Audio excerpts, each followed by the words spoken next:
ওরে বাবা, তোমারটা এত মোটা হয়ে গেল কি করে? আর ভিতরে দিও না ফুটো, আমি নিতে পারছি না। চুপ লাউড়া মাগি, আজ তোর ফুটো ফাটিয়ে দেবো একবারে আমি। বোকাচোদা, বালের বাপ।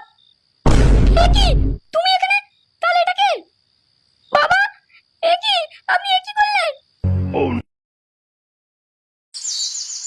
ও, এ বালের মাগিটা কি করে কে জানে। বাজারে ব্যাগ আনতে এত সময় লাগে নাকি? কি গো, আজ তুমি কি খাবে? বাল সেদ্ধ খাবো, বাল সেদ্ধ।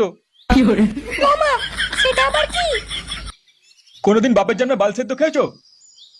না, কোনোদিন তো নিয়েই আসনি, খাবো কি? ঠিক আছে, তুমি তোমার গাঁড়ের চুলগুলো সব ছিঁড়ে রাখো, আমি এসে সেদ্ধ করে দিচ্ছি।